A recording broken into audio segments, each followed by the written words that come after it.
Hey everyone, Miata, Liana, Christiana, how you doing? So this is my friend Alex Marino. He's a Mexican American. Known him since high school, and yeah, he can tell you about what he does for work and what what he is. Go ahead. Hello, my name is Alex. Like John said, I work as a mechanical engineer at General Dynamics Electric Boat, and essentially they're contracted by the U.S. Navy to build submarines. That's pretty much what I work in, with submarines. Yeah, we both went to UConn. He graduated with a bachelor's in engineering. I graduated with a bachelor's in psychology. We were roommates for a semester. But yeah, we're both from Bridgeport, Connecticut. You were born and raised, right, in Bridgeport? Yeah. You were born and raised in Bridgeport, right? Well, yeah, I was born in Bridgeport, but then my parents took us back to Mexico when I was maybe a couple months old, and I grew up in Mexico for 4 years. But then, yeah, we came back to Bridgeport. But yeah, I was pretty much, born and raised in Bridgeport most of my life. So, like, tell us more about your parents. Like, how did they come to America? Like, what's their story? Well, they came to America in I think when they were young, in their 20s, maybe in their late teens. They came like, a lot of immigrants do. They came looking for work, for a better life. And my parents originally met in Mexico, of course, because that's where they grew up. And of course they weren't, they didn't have the proper legal documentation to come here, so they had to do what many do and go through the U.S.-Mexican border to come over here and do their best at trying to, achieve a better life for themselves, and then also for their family back in Mexico. They would also try to, give them whatever money they could to help them live their life best they could.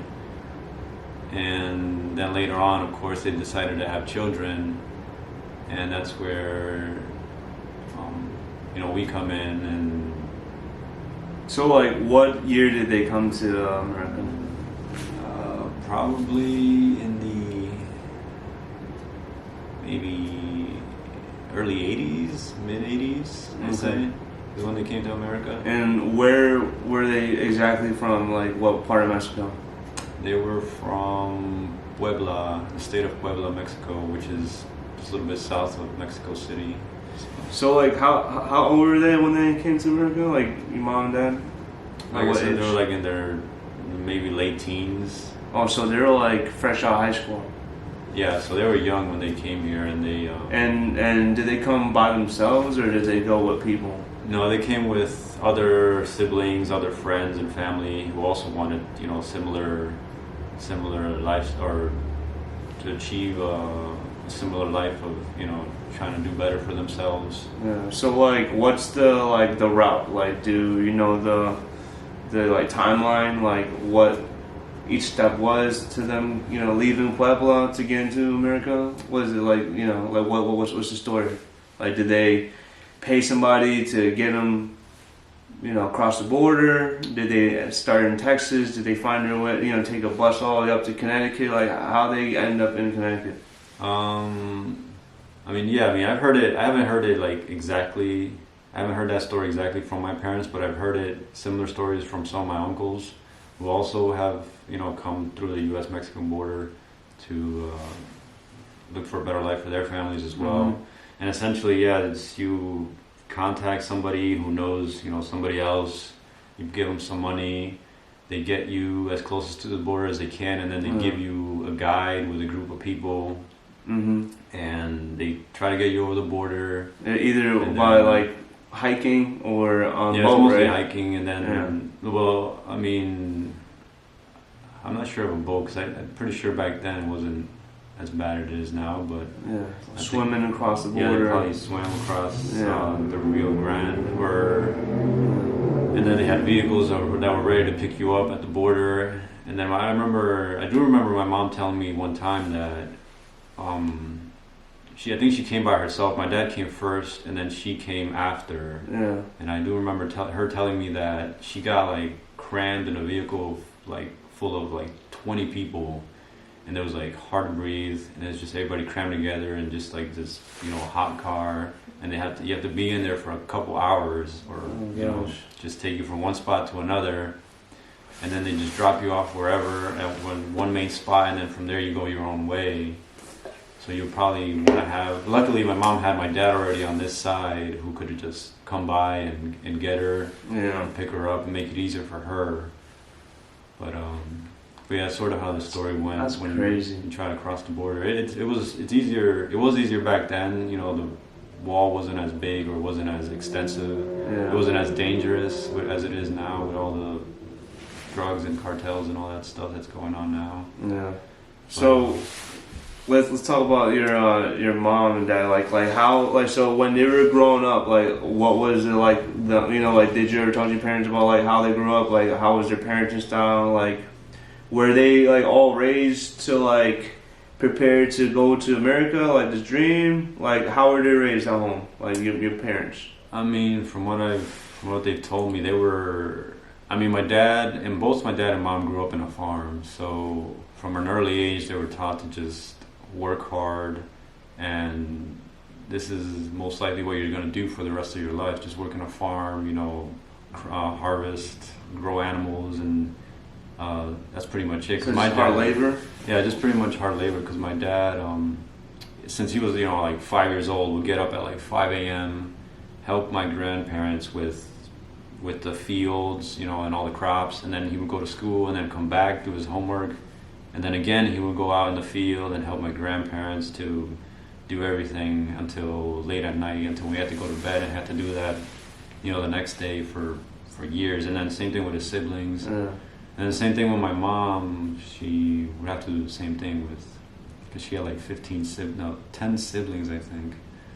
And so, you know, growing up in a farm where you need help, a lot of families like that usually have a lot of kids, so they can all help out in the field and all that. But is that like a normal part of Mexican culture, of like to like instill that in the kids early? Like you got to work hard, wake up early, sleep late. Yeah, hard labor, you know what I mean? I mean that's what you have to do to get the work done. So that's just a general cultural thing. Like you guys, is all like life is just about like work all the time. Pretty much, yeah. It's just trying to get work done, trying to, you know, take care of each other. And so like, how do you guys like relax and take care of each other? Like what? Like parties, food. Yeah, parties, food, gathering with friends and family, and just, you know, just trying to have fun when you can. Yeah. So make sure that, you know, you take, like back then they're big on, like their celebrations and, you know, religious festivals and all that. That's sort of a way that they can, you know, on Sundays just go and relax and be with family, and then. Is it mostly Catholic down there? Yeah, it's pretty much all Catholic. It's Catholic. Yeah, so like the family values and moral development is all that is like based on Catholic values, like Catholic Christian. Yeah, they're big on religion, everything. So like, what's their like usual week like? You know, is it Monday through Friday hard work? Weekends they take it off? Nah, it's like just, America? Or no, it's just nonstop.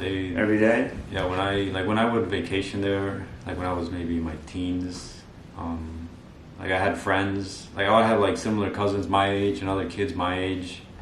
I would be there on vacation, even though they were out of school, they would still be working, and they'd be working, you know, weekdays, weekends, it didn't matter. They were just nonstop working. I mean, some days they took it a little bit easier because, you know, it's Sunday, they go to church, whatever, relax a little bit, but still they would just still keep just working and doing whatever they could. Alright, so like, how would you describe like the general, like what a Mexican, a person of Mexican heritage goes through? You know what I mean? Like, what's their personality like? Like a typical Mexican personality, like hardworking, something. I thought I saw a car out there. What's going on? Are I you know, nice recording? place. Yeah, we're doing like an interview video, but I'm about to just edit this one out. Sorry. And that's all good because I have to rewatch I and was edit at the boring dentist. parts out. I know. She told me. He told me. You went and got cinnamon rolls. You won't. Nah, I'm okay. I'm on a calorie deficit right now. I'm watching my stuff. Yeah, I'm gonna go and edit it and then just put the questions up and then answers. You know what I mean? All right. So we got the background pretty much good. So like they understand like at least a part of it. So the first question is what personal characteristics, personality, physical features, family structure impacted your emotional, cognitive, physical development? Like how did it affect you? Personal characteristics. So like basically like your family structure, like how so let's start with that. Like how was it like growing up in your house? Like how did it affect you and how did it mold you to be who you are now, your personality and everything? Because you're a pretty calm guy. You're like very measured. You're not impulsive at all. Like you work hard. You don't really like take shortcuts. Like that's how I've known you.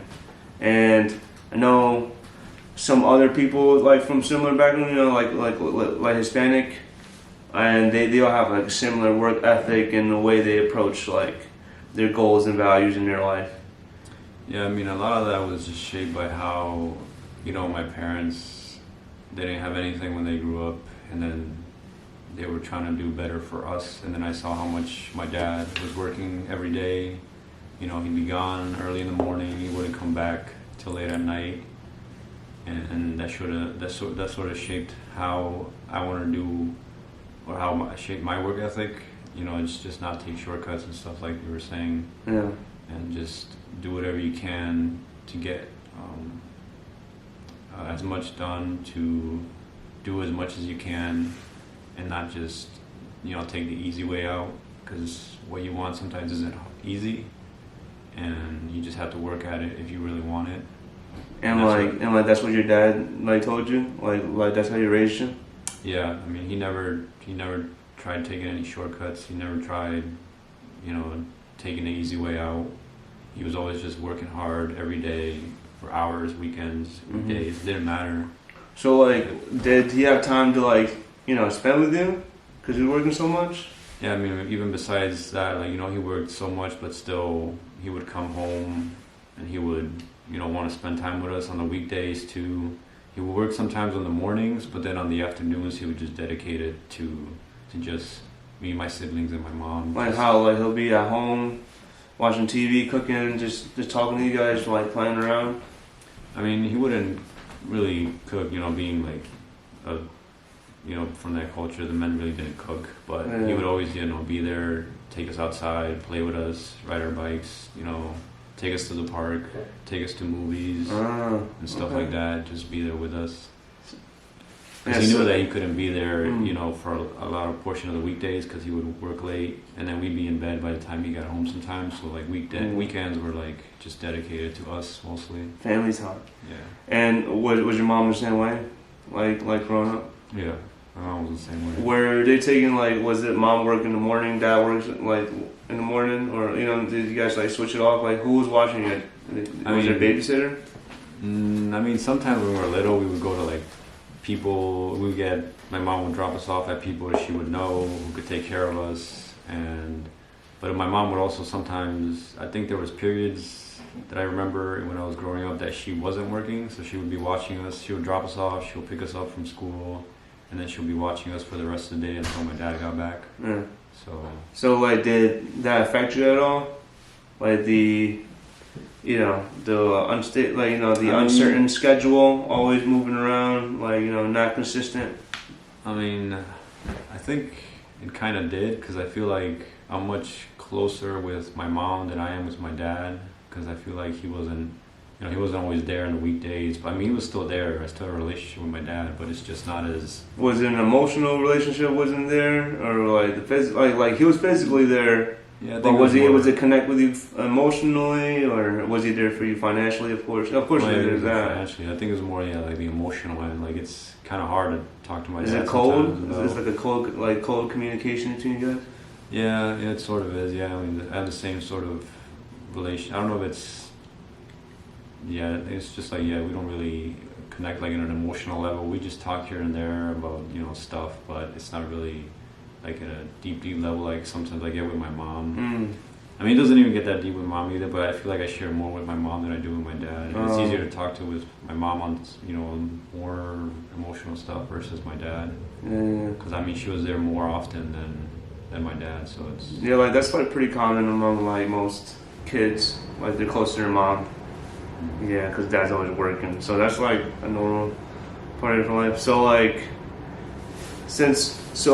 how does that like affect you as an adult? Like, do like you see, you know, echoes of that still? You know what I'm saying? Like how you were as a kid to you now as an adult. Like, are you still that same kid?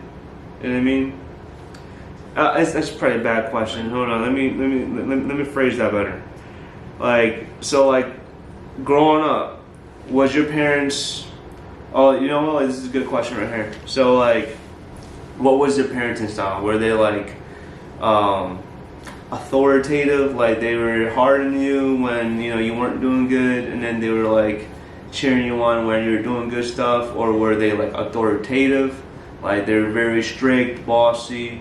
Or were they kind of a little bit like absent? Like they kind of like let you do whatever? I mean, they were they were strict, but they were also, they let us have a little bit of freedom at the same time. Okay, so they're authoritative. So yeah, when we would misbehave, of course my dad would, take out the belt and just whip the shit out of you. Yeah. And make sure you didn't do it again, but at the same time, they try to, they didn't always use, a forced hand. They also try to, talk through it and say what happened, how can you avoid this next time from happening again. And at the same time, they also let us, they didn't nurture us so much and baby us so much when we failed. They would let us fail and then, let us recover from it and then learn from it ourselves and not just try to be there every step of the way. So that way we would need them every single step of the way when we were, growing up. So we became sort of very independent as we grew older and older because they weren't, always trying to baby us and trying to make sure that we were always okay. Yeah. So like, did they ever try to influence your, your choices? Like, did they ever try to push you towards a certain sport or a certain career? Like, did they have like that type of influence? No, not really. It was sort of whatever, sparked our interest as we were little. They would just sort of try to, nurture that and then have us go and do whatever we wanted to do that we think was fun. And if we didn't like it, then of course they wouldn't push us to keep. I mean, they would push us to keep trying, but if in the end it didn't seem like we were enjoying it, they would obviously just kind of take us out of it and just try something else. Okay, all right. Were you guys from like middle class, lower middle class? You're poor, like a low social economic status. Like, would you say that you guys were part of that? Like a low. Yeah, I'd say when we first got here when we were little, I'd probably say like low, because we were all five of us, me, my brother, my sister, my dad, my mom, we're all living in a one-bedroom in it was like a 5-bedroom apartment, and then we were sharing one bedroom, all five of us. Yeah. And there was other people living in the other one, so yeah, it was like low. So low social economic status. And then you were in Bridgeport? Yeah. Okay. What part of Bridgeport? The west side? South? Like downtownish? No, it was like it was where Bassick High School, right in front of Bassick High School. Okay. Fairfield. Yeah, and so that whole area is low socioeconomic. So like, did that affect you guys a lot? Like growing up, like did you always feel like you didn't want to be a burden and ask for things, or like your parents always took care of you guys that way? No, I'd say my parents always took care of us no matter what. I mean, so they never let you guys feel like you guys didn't have money? Yeah, because they would always try their best to try to just give us, whatever toys we could so we could play with. Like I said, because they always wanted a better life for us, so they would try their best no matter what. to try to give us what they could. I mean, it wouldn't be like the the newest Yeah. and best thing out there, but it'd be something that we could enjoy and have fun with, so that it felt like we always had something they could give us something, and they were always giving us something. So Would you say that's a typical way of how Mexican parents treat their children in like most of the families you know? I'd say, yeah, probably, yeah. It's most of how they always, it's always family first for them. Mm-hmm. And always like wanting the best for them, right? Next Always step. wanting the best for them. No Put matter all the what. hours in. Alright, okay. And so like let's move on to your Mexican heritage. Like how does your culture affect your personality in your life? Like growing up in a Mexican family. Well, it was, I don't know, it was kind of tough for me because, like I was saying, my parents, and my family, everybody else is big on religion. Mm-hmm. And for some reason, I just really wasn't. And I don't know, I felt like I was different from everybody else because I didn't really, just didn't take to any of that religious stuff. I always fought with my parents about going to church. I always fought with my parents about, believing in God and all this stuff. So it was always hard growing up because it felt very different for me. And seeing everybody else, being very, fixed on this Mm-hmm. about, religion and everything else, and I just wasn't. And it just, I don't know, it felt like I wasn't really, at certain points, part of what they were doing. Yeah. So, You felt like an outsider? yeah. Is that because you're growing up in America and America's society is like more based on like individuality, and Mexican culture is like more of a unit, like a collective, like they focus more on the family unit than single individual. So then that's why it's like their culture. If they're all about like religion, then it's like a big part of their identity, right? In America, like you have options, like you're able to choose and change and stuff like that, and like without being tied down to it. You think that's the reason why it was so conflicting for you, like being in your family, because they're so heavy on that, but you were in America where they kind of tell you, yeah, you got options. I mean that might have been it. But I mean, like I was saying, since I was little, I've always been thinking like that. So Okay. I mean, I don't know if I was old enough to understand whatever I was seeing, like the TV was telling me, or what was happening around me in America. But I'm not exactly sure what really influenced me to not just follow that path. I don't know if it was the fact that I didn't really have. We would like go to church and all that stuff too, but I feel like if I were to grow up in Mexico, it'd be a lot more different. Yeah. The way I thought, because I'd be surrounded by, because everything they do down there everything's based on religion. Their festivals, their celebrations, everything is based on religion. So if I were to surround myself with all that, I feel like the way I would have, seen religion, I think would have been different. Yeah. But being here, I think all that being just absent sort of changed the way I just saw it. Yeah. And I no longer saw it like they did, because they grew up with it in Mexico since they were little kids, my parents. But I only grew up with it for a couple of years, but I don't even remember that because I was only 2 or 3 years old. Mm-hmm. But like I said, now growing up in the U.S., all that was absent, and I guess it sort of just changed how I saw religion. So like what kind of things do they do, like your family did, for like these festivals and stuff? Like what's their tradition? Like every year you guys, every Sunday you guys go to church, and then birthday celebrations and baptisms and stuff. You guys do all that, right? That comes with communions and all the other celebrations. Weddings are all in the church. Yeah, everything's in the church. Yeah. Weddings, all that. And then most of the charity stuff is at a church. Okay. And a lot of events are held at churches. And then there's all that. prayer, and you guys go through all that, right? So you spend a lot of time doing the traditional Catholic events and like worship and stuff, right? Mm-hmm. Okay. So like if I were to just talk about Catholic stuff, like what they do, then that's pretty much what your family did. You know what I mean? Yeah. Like like a typical Catholic, like what they do every week.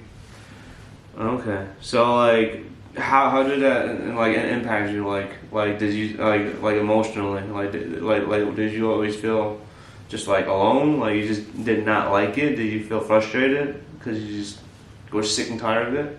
Yeah, it was just mostly frustration. You're just bored of it, right? You just didn't want to be involved. I just didn't want to be in it. I didn't And want like, to did they go ever to force church. you to engage with it, like in these activities? Well, yeah, I mean, they always forced me to go to church, even though I didn't want to. Do they still do that now? I mean, no, not really. I mean, they sometimes like joke around and like tell Yeah. me, "Hey, are you gonna go to church? When are you gonna go to church? Did you start going to church?" And they always like joke around about Jesus and God, and throw some things in my face sometimes just to make fun of me. But I mean, they don't really force me. They don't really hate me for it. Yeah. But it's just I chose just not to follow what they were doing. So is there anything else that like you think affected who you were in your development, like childhood, high school and stuff, like adulthood? Like, is there anything that from your family, like your culture, that affected you besides your religion?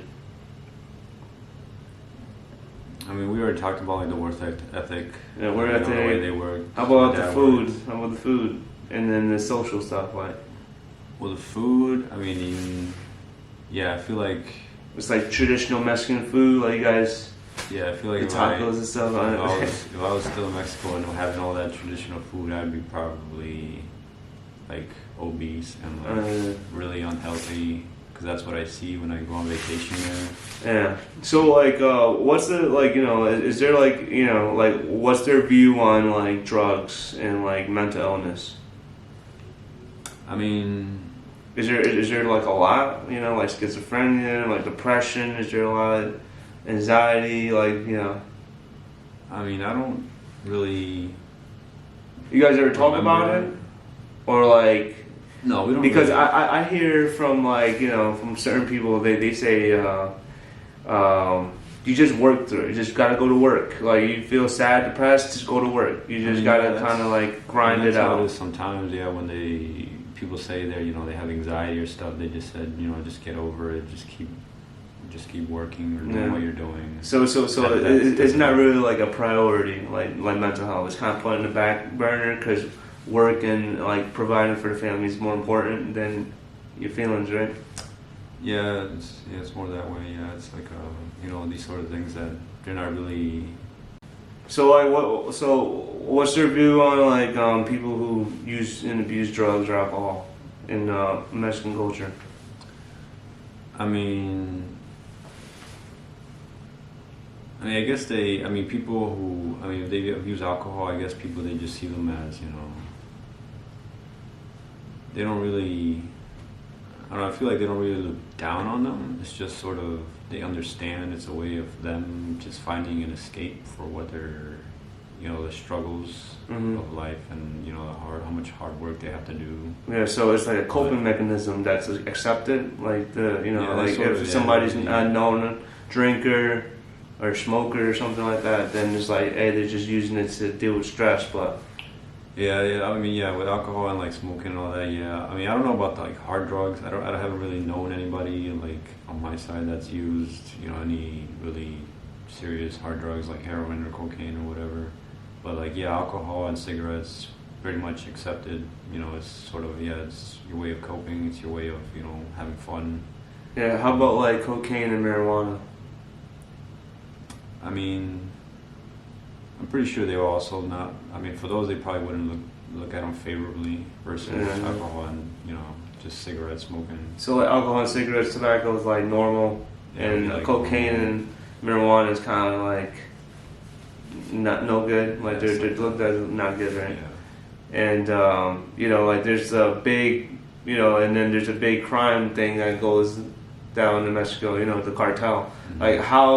Like how big of an impact does the cartel have on the family and the culture? Like you guys fearful of them? You guys mind your business?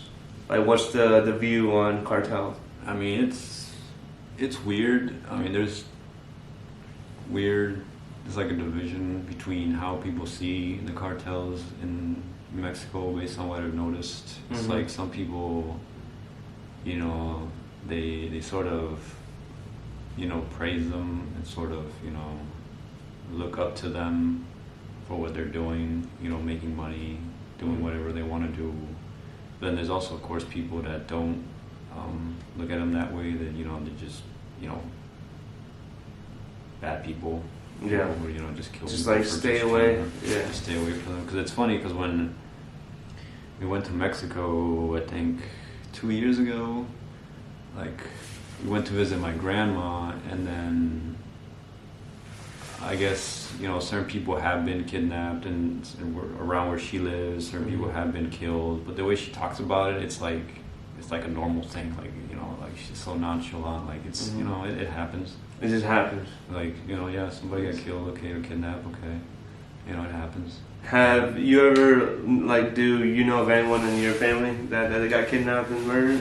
Yeah, the same time we went to Mexico 2 years ago. Was it your cousin or something? Yeah, we got there, and then my cousin's husband's father got kidnapped when we got there. Yeah. So, yeah, I mean... For do, like, you know why? Is like just a money. drug deal? Just money. Because they knew that, I guess he had money because he owned some restaurants and stuff, so they Yeah. just wanted money. Oh, like they're probably, yeah. I don't know what that's crazy. And so it's just a normal thing down there. It just happens. Yeah, a lot Oh my gosh. I mean, to them, I guess it's normal now. Because Yeah. I mean, to me, when I went there, it was normal. But to them, I guess it's been happening so long that it's become part of, I guess, you know, what happens down there. Whew. All right. Well, I think we got through most of the questions. Just one more fun question at the end. What's an important holiday? Like, what do you guys do to celebrate? Cinco de Mayo or something? No, I mean, Cinco de Mayo is not really a whole Mexican thing. It's more like a people where I'm from thing, from Puebla. No, Cinco de Mayo is not really big for us for some reason, even though it's... What's the biggest holidays you guys celebrate? The biggest one that my family celebrates Yeah, is probably like... why are you looking at me like that?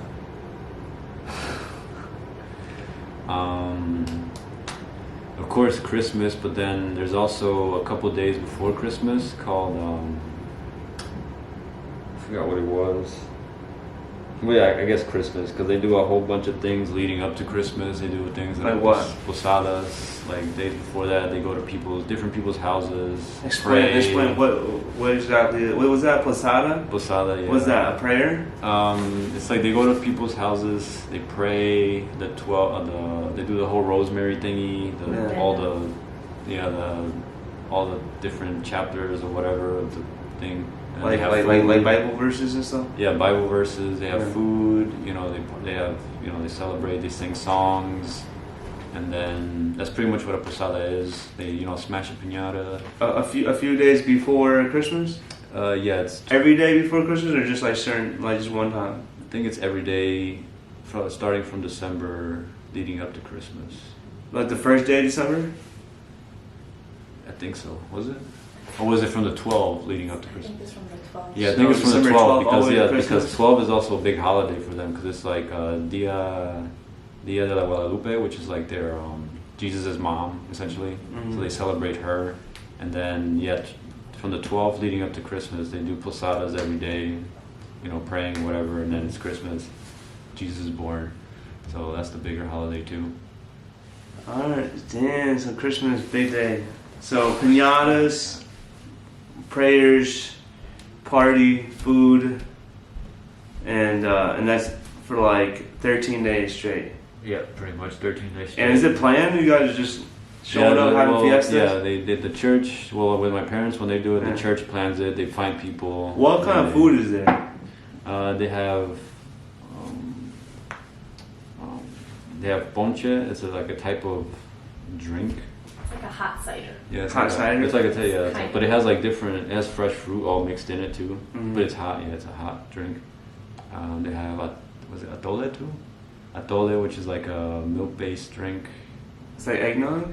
Yeah, sort of like eggnog, but it's a little bit different. Guacamole. And they have tamales, of course. Explain to them what Which is, tamale is. A corn-based or meal, corn-based or ground or what was it, flour? Corn. Or yes, It's corn-based, base right? corn meal. Yeah, base corn meal, and then it's made. I think it looks like a It's wrapped burrito, in right? Banana leaves, and then Yeah. it's wrapped in a corn husk leaf. And sometimes every country stuffs it differently. In Mexico, it seems to be stuffed more with like. But yeah, it's like a pork. corn-based meal that would like Tamale. So just with Google pig up like a fat. picture if you don't know what it yeah is. with pig fat, and then you Mexican could put tamale, because Mexican Yeah, you can put- tamales. yeah you Google could put chicken it. in it. You could put I don't know beef in it. You could put pork in it. You can make them out of what's it? variety. There's even dessert type tamale. Yeah. Is there like rice and beans Yeah, like rice in like and in like beans, pernil? You guys have that or is that Puerto Rican thing? That's Puerto Rican thing. Yeah. I So mean, we have chicken too. We have chicken with meat, but then they also put I can't think of it right now. The brown stuff. brown sugar? No, Salsa? no. What's it called? The one that you like too. The Oh, mole? mole. Mole. What's that? That's like a big Mexican thing, mole. It's like a sauce, but it's made out of like. Everybody makes it different, but a lot of people have like chocolate, cookies, Spices. almonds, spices, and then just mix it up into a blend and to make it a sauce. And then you just pour it over the chicken and Oh. the food or whatever. Damn. So and then how about alcohol? You guys got the. I don't want to start being stereotypical. Coronas. I mean, during posadas, I don't think alcohol is a big thing. No. Not- For Christmas, no. I mean, for Christmas, yeah, but like for leading up to that. Yeah. You guys Posadas drinking don't- beers and stuff? For Christmas? Yeah, tequila, all that. I mean, the parties, like if you go to the parties where like the church has parties sometimes, Yeah. yeah, they have alcohol, but it's mostly just, it's just the ponche or the Yeah. tole or other drinks, Pulque. but non-alcoholic drinks. Pulque is like Mexico, not here. So like during these the holiday stuff, like what's the adults doing? Like the adults are doing all the fun stuff, right? The drinking, the talking, Yeah, the partying, and then the kids. What like are they all grouped up together playing I mean- games or whatever? I mean, they have to do the praying too. They have to be forced, like I was, Yeah. to kneel and pray. So you guys start off the parties with the prayer, and then after you're done with all the religion stuff, that's when you party and eat. Yeah, they start off with like the songs and the singing, then they come through the door, Yeah. and then like a caroling so almost, Yeah, yeah. and then they come through the door, then they do Is there a mariachi band? No. I mean, my dad does those all the time, but I mean, not for posadas. And then there's always a piñata, right? Yeah, most of the time there is. Always a piñata, Mexicans. Most of the time there is. Yeah, so yeah, that's crazy. So Christmas is big as a holiday. Alright, so that's about it for this interview. So I have this uploaded later. You guys get ready to write this paper.